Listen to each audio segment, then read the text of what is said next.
We have this headline here. You see it. Ja Morant threatened mall security director 4 days before team punch accusation. So what exactly happened in that accusation? Okay, let's pull this up here. All right. So we can all do this together, right? We can all do this as a class. Let's get to the meat of it, right? So the meat of it is down here towards the bottom. 2 months after the loss to the Golden State Warriors. Let's see here. Let's move some stuff around here so we can read this together as a gang. Because this, maybe I shouldn't say that talking about Ja. 2 months after the loss to the Golden State Warriors, Ja Morant's mother was at a Finish Line shoe store at a Memphis mall when she got into a dispute with a store employee, according to a Memphis police report obtained by the Post. That is the Washington Post, right?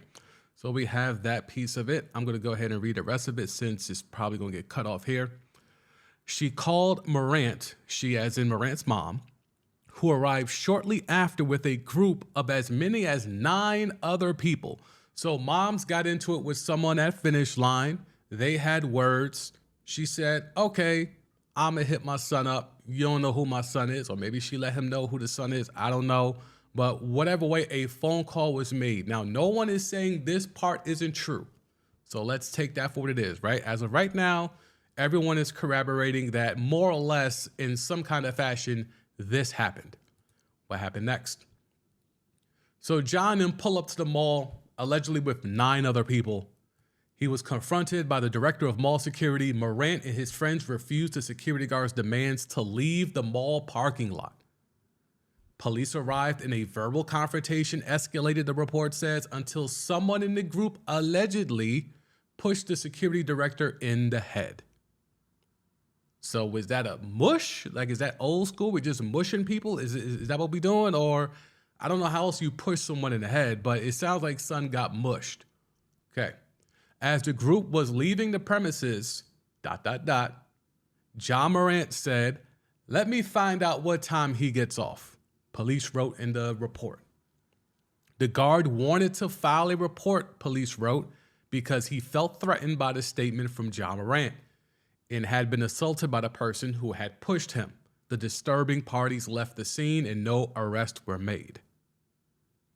That's a lot, okay? That's a lot to try to decipher. So Ja Morant's mom has a thing at Finish Line, has words with whoever, a store employee, calls up Ja. Ja pulls up within minutes with 9 other people allegedly in a vehicle. And now they're being confronted by mall security. So there's a little gap there. Like, what happened between Ja's mom making the call and then all of a sudden here comes Ja with 9 dudes in the parking lot? There's a gap there. We'll see how that goes, but hopefully there'll be some more reporting here. So now as they're trying to leave, someone gets mushed. Security director gets mushed by one of the 9. And then Ja allegedly says, "Let me find out what time he gets off." That's a pretty damning statement. That's a pretty salacious statement. That could be something that could be perceived as a threat. Let me know your thoughts in the comments. This story is going to be one of them ones because I don't think this story is going away. The Pacers thing went away. You can argue that since it was with another NBA team, the NBA could kind of keep that in-house. If anything actually happened, they could kind of, sweep that under the rug. This is at a mall, bruh. You was wilding on a Finish Line employee, or your mom's had something with a Finish Line employee, and then, you're up in the parking lot getting it cracking. I don't know, man. Ja's got some explaining to do. That was the first thing I tweeted out when this went down on the Elon app. I said, Ja got some explaining to do. We all tried to cop him, please, with the whole Pacers thing. This is different, bruh. This is different. This is not the same.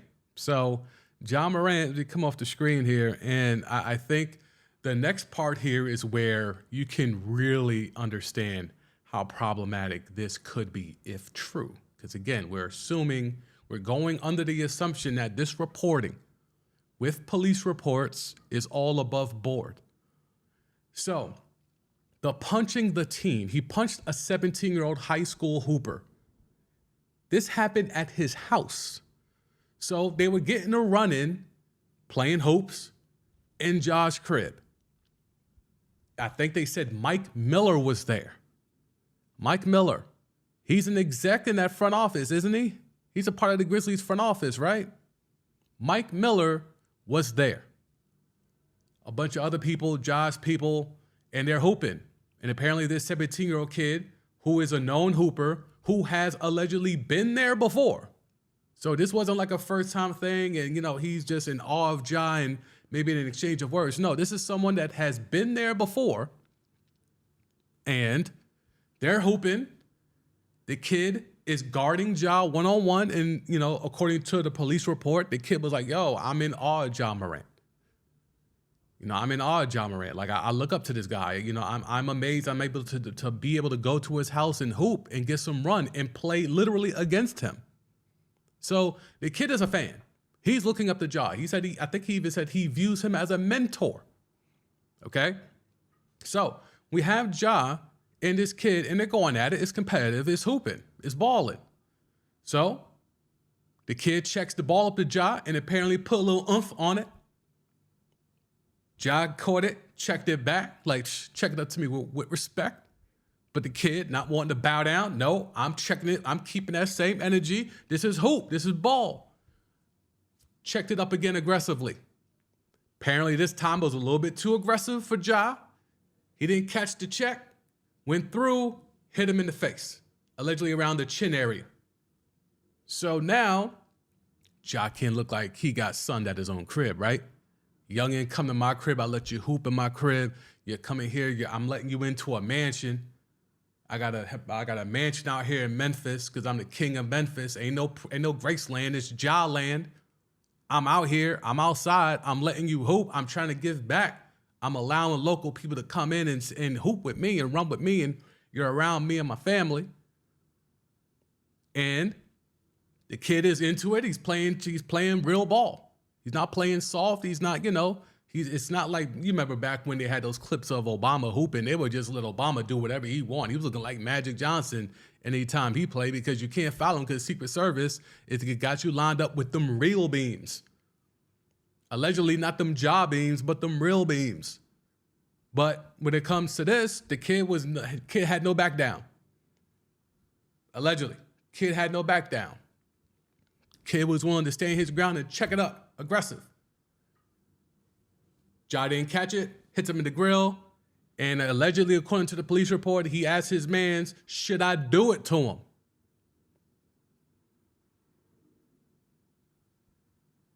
And his man said yes. It's a lot of problems, right? Like, we're just checking off red flag after red flag after red flag. You're getting pressed about a missed check that you didn't catch. It hit you in the face. It's inadvertent. Allegedly, this is all going along with the 17-year-old's version of the events, right? So let's take it as it is as of right now. But in terms of Ja checking the rock up, kid checks it back, and Ja doesn't catch it, and it hits him in the grill. Now Ja's tight, and he asks his mans, should I do it to him? Is that what we doing? And his man says, yes, do it to him. And then allegedly, again, this is all alleged, because this is one version of the events. Then after Ja gets the confirmation from someone in the crew to, do it to him, Ja gave him not a one piece. He didn't give him a two piece like Chris Childs did Kobe. It was way more than that. They put the beats to this youngin. 17 years old, they put the beats to youngin. The kid said he got hit at least 12, 13 times by Ja. And then his mans and them jumped in. So they basically jumped this kid, if we're to believe the 17-year-old's version of the events. Again, I read the whole story, so I'm here to give y'all exactly what this is, because this is why it's called Timeline T. That story came down the timeline. It was behind the paywall. A lot of people not trying to pay for those stories. I ain't trying to pay for those stories either, but I can't tell you how I was able to read the full story, but I was able to read the full story. And yeah, this 17-year-old is alleging that this all started from a missed check. I checked it to Ja, he caught it, he checked it back, he wanted me to check it with some more respect. I'm not on that type of time, I'm here to hoop. I'm keeping that same energy, I check it back. He didn't catch it, hit him in the face a little bit, and he got tight. And they could put the beats to him in your own crib. So understand, this is not playing pickup at some random spot in Memphis.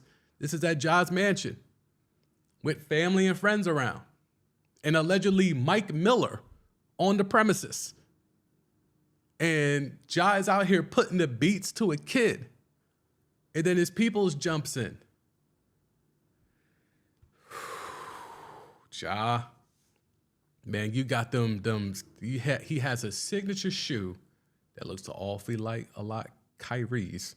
But either way, you have a SIG shoe. You got a Powerade sponsorship.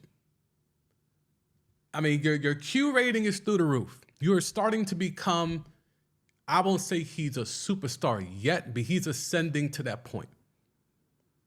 And this is what you got going on. We tried to look past the Indiana Pacers beam thing, even though that wasn't you, allegedly. It was someone in the vehicle, allegedly. And again, the NBA investigated, and that story was never corroborated. So they couldn't find any fault. Now, again, because it involved another NBA team, I'm sure Adam Silver and, whoever else was involved, if there really was something there, they might have been able to let that go and put that to the side to make sure that doesn't blow up like this story. Because this story, there's no sweeping this under the rug. There's police reports, multiple police reports filed. Ja Morant allegedly not only had the goons run up 9 deep when his mom's was beefing with a Finish Line employee, and they're beefing in the parking lot with mall security, and allegedly mall security gets mushed, and then Ja allegedly says, what time does he get off? Again, it's becoming a narrative. I thought it was going to be a trash narrative. I thought people were just out here just trying to ride on Ja. They were putting a lot of the Iverson energy on Ja, talking about the entourage, yes men, who are these guys, what's their background. I felt a lot of that Iverson energy coming towards Ja, and I wasn't a fan of it. So I, especially when I was on ESPN radio in Tennessee, tried to defend Ja, like, hey man, look, this could just be, a misunderstanding. We don't know what's what. The NBA investigated, nothing was corroborated, but this is different now. We got eyewitness reports. There's eyewitness reports of the incident at Ja's crib. Something happened. This kid got hands laid on him. By whomst? People are not saying, but there's eyewitness accounts that something indeed happened. And then we ain't even get to the end of the story in regards to, the basketball story at Ja's crib. Because allegedly, at the very end of it, when the kid was trying to leave after getting jumped, again, allegedly by Ja and his peoples, the kid goes to leave and he sees Ja coming out, and he can clearly see that Ja's got a hammer, in the tuck. He's got a piece in the tuck, hammer in the tuck, whatever you want to call it. He's concealing something as he's coming out the crib. Now, Ja was interviewed by the police and is saying that, when it comes right down to it, he felt threatened.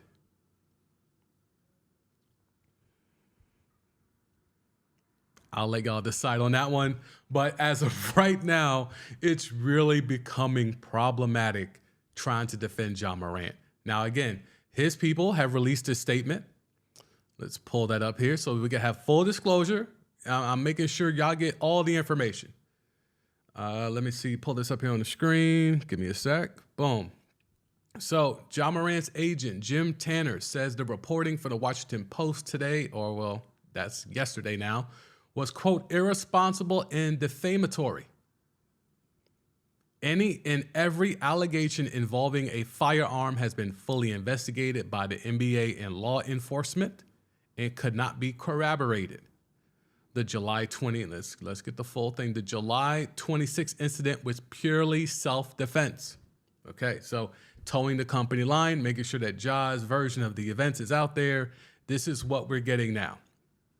Any and every allegation involving a firearm. So now again, words matter in situations like this.